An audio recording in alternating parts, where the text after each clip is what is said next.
Excelentíssima senhora Dilma Rousseff, presidente afastada do cargo, dirijo-me a Vossa Excelência respeitosamente, como mulher, mãe e avó que é. Respeito devido a todo ser humano e a sua posição de diferença em relação a todos os outros. No entanto, Vossa Excelência está aqui para responder pelos atos cometidos no exercício da função pública máxima, que é a presidência da República.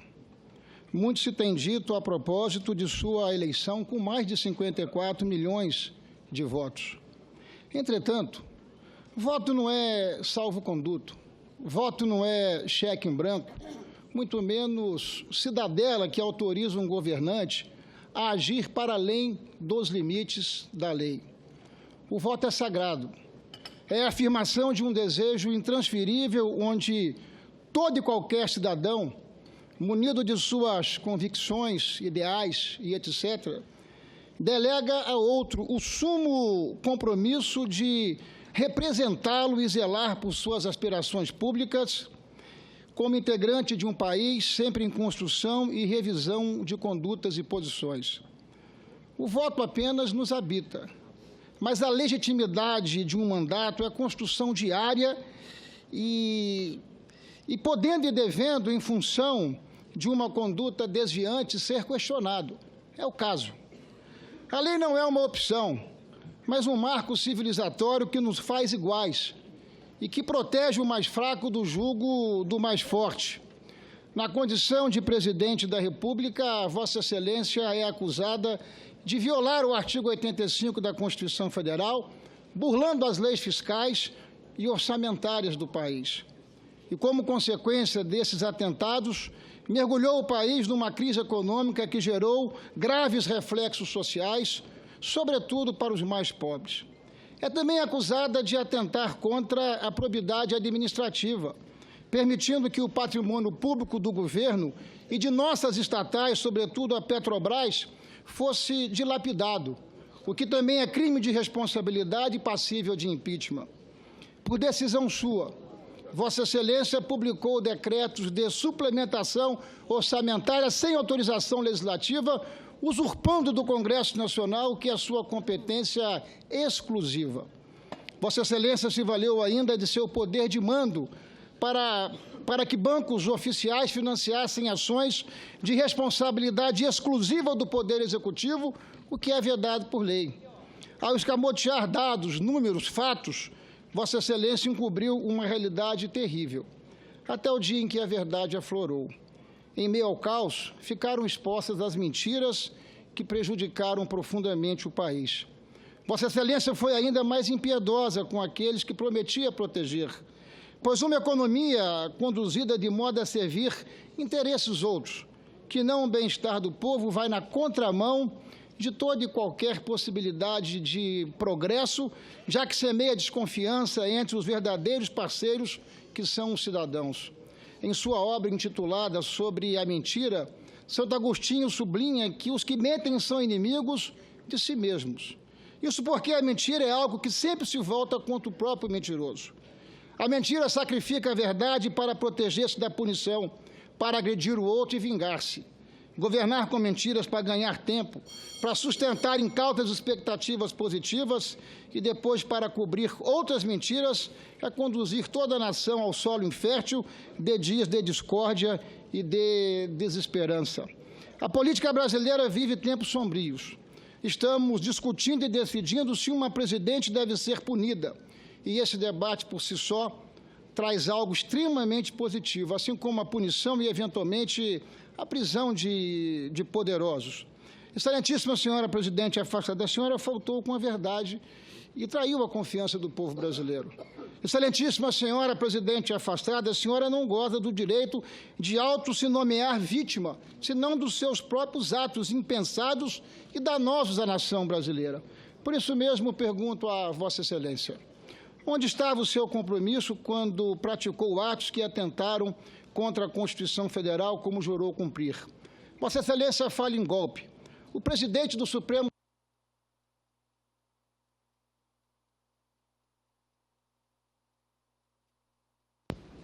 alguns segundos para terminar a questão. Sim, o presidente do Supremo... Por favor, eu tenho a discricionariedade, é que Sua Excelência foi interrompido quando terminava a frase. Termine a frase, por favor. Vossa Excelência, presidente afastada, fala em golpe. O presidente do Supremo Tribunal Federal, que preside esse julgamento, é parte desse golpe, à medida em que a mais alta corte chancela esse processo. Vossa Excelência tem algum arrependimento dos atos praticados? Agradeço. São essas, senhor presidente, as perguntas que manifesto. Senhora Presidente da República, com a palavra. Senador Ferraz, agradeço a consideração por mim como mãe e avó. No entanto, temo que a fragilidade dos autos desse processo na acusação seja responsável pela forma, sem provas, com as quais o senhor me acusa de características que são meras impressões políticas. Lamento, senador, porque quando a gente não tem razão, a gente diz que o outro está fazendo é mentira. Isso é um julgamento. O que esse julgamento precisa é de provar que houve crime de responsabilidade. Para provar que houve crime de responsabilidade, não há e não basta dizer que houve um cheque em branco além da lei. Este processo, nas suas provas, no depoimento das testemunhas, evidenciou que houve um integral respeito à lei. A Constituição, que fala que é necessário, por exemplo, para se abrir créditos suplementares, né, a autorização legal. A autorização legal está na lei orçamentária, que, no seu artigo 4, autoriza o Executivo a abrir créditos suplementares e diz em que condições se pode abri-los ou não. Ou seja, diz inclusive em que limites isso pode ser feito.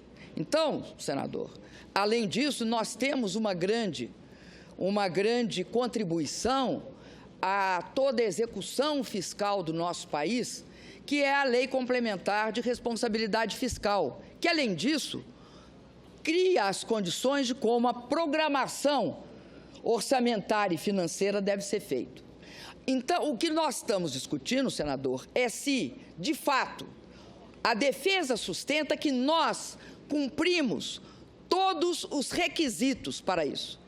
E mais, defende que, até este momento, o Brasil, em relação aos outros presidentes, tinha cumprido com todas as características iguaizinhas às que nós fizemos.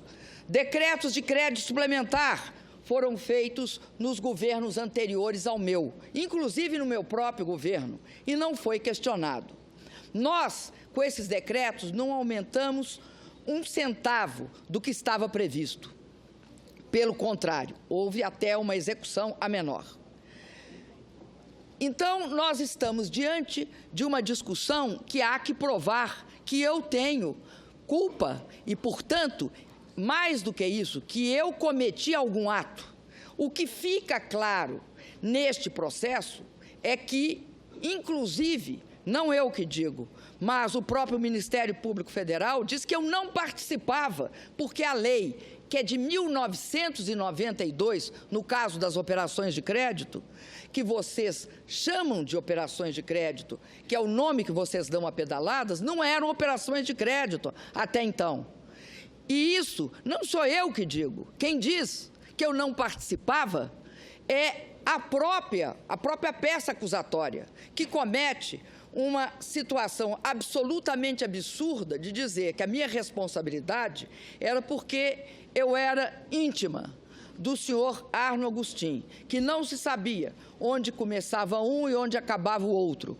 Ora, o senhor Arno Agostinho não era, em 2015, secretário do Tesouro Nacional, era o senhor Santive.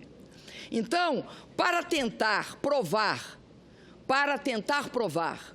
créditos suplementares e o Plano Safra, as transferências do Plano Safra, se utiliza de recursos indevidos. E é isso sim, senador, que é mentira.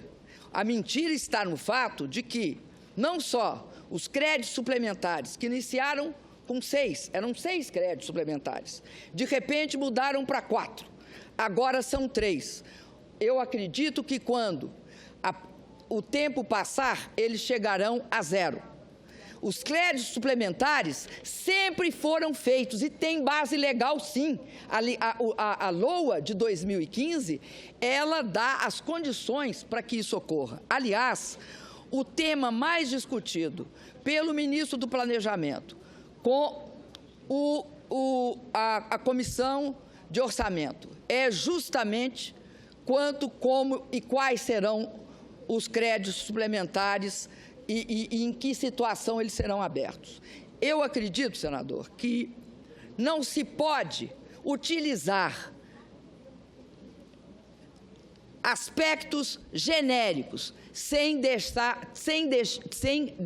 de avaliar as características específicas desse processo. E aí eu diria ao senhor o seguinte: também a afirmação de que a crise econômica no Brasil se deve a essas questões, como 6 decretos e o plano safra da agricultura comercial e da agricultura familiar, é um pouco excessivo.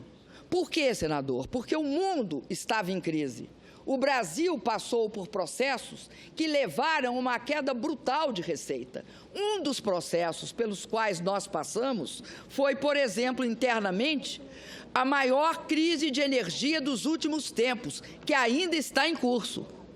Além disso, e uma crise que não levou ao racionamento, senador, porque nós acionamos as térmicas e o governo teve de aumentar o preço da energia e, consequentemente, a inflação.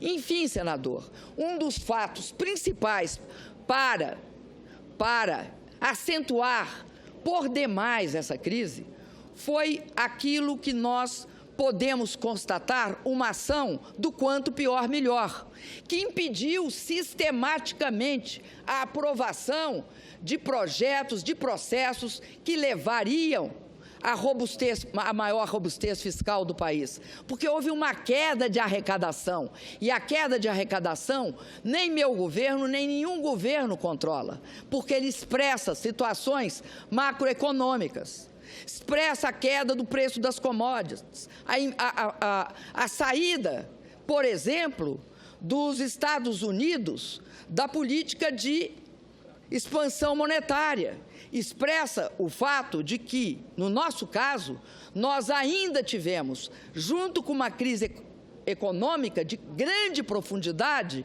que poderia, no início, quando nós começamos o ano de 2014, finalizamos o ano de 2014, a projeção era de 0,8% de crescimento do PIB. E, em julho, ela chegou a menos 1,5%.